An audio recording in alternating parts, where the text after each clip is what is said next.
গত পরশুদিন দেখেছেন মোদিবাবু হেরেছে লোকসভায়, দেখেছেন পতন শুরু হয়ে গেছে। সংখ্যালঘু সরকার, মাইনরিটি গভর্নমেন্ট নিয়ে এত বড় উদ্ধত্ত অহংকার, লজ্জাও করে না। গতকাল গভর্নমেন্টের মেশিনারি দিয়ে, দূরদর্শনকে দিয়ে মোদি দর্শন বানিয়ে পলিটিক্যাল ক্যাম্পেইন করেছে। আমরা কমপ্লেনও করব এবং আমরা ধিক্কার জানাই।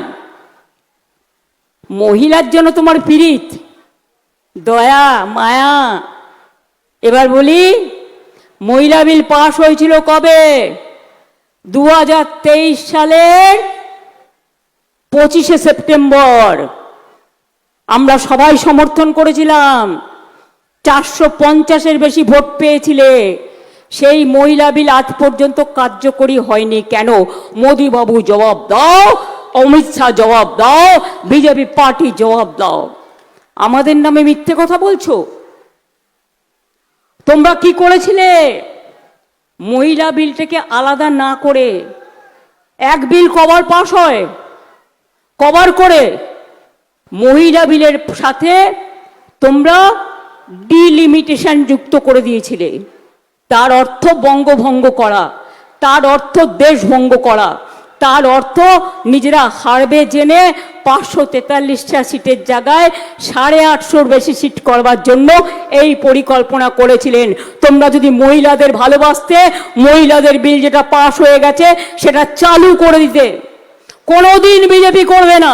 আবার করো, সমর্থন দিয়ে দেবো। মহিলা বিলের জন্য আমরা পুরোপুরি মেয়েদের সাথে আছি। শুনুন, আমরা বলি না, করি। একমাত্র রাজ্য বাংলায় আমার লোকসভায় 37%, 33 নয়, 37% আমার ইলেক্টেড মহিলা আছে। তোমাদের নাক কান মুলে নাক খত দেওয়া উচিত। আর আমার রাজ্যসভায় যেখানে পার্টি নমিনেট করে, আমার 46% মহিলা আছে। আর তোমাদের পার্টিতে দেখাও কত পার্সেন্ট। তোমরা মহিলাদের টিকিট দাও না, খুব কম দাও, হারা সিটে দাও, জেতা সিটে দাও না। আর মহিলাদের তোমরা কেয়ার করো না। কালকে দূরদর্শনে ভাষণ দিয়ে মিথ্যে কথা বলেছো। মাননীয় প্রধানমন্ত্রী, আমি আপনাকে চ্যালেঞ্জ করছি, আপনি কি করে চেয়ারে থেকে, যখন একটা রাজ্যে ইলেকশন চলছে, সরকারি মেশিনারি ইউজ করে আপনি ইললিগাল কাজ করেন, পলিটিক্যাল ক্যাম্পেইন করেন? আপনাকে মানুষের কাছে জবাব দিতে হবে।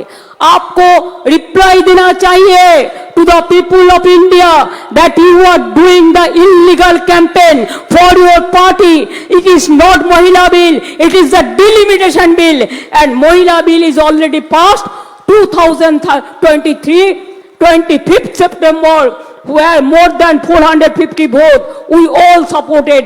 Where is the condition? Where is that Mahila bill? Why didn't you operate that? Why didn't you identify that and notify that? ভোটের আগে চালাকি, শুধু মিথ্যে কথা বলে বলে পেরিয়ে যাবে। আর দূরদর্শনে বক্তৃতা দেবে, এমনকি স্কুল স্টুডেন্টদের কাছেও। লজ্জাও করে না। বিজেপি পার্টি থেকে সিবিএসসি স্কুলে প্রচারপত্র পাঠিয়ে বলা হয়েছে আমাদের সমর্থন দিন। কোন জায়গায় গেছে বুঝতে পারছেন? আজকে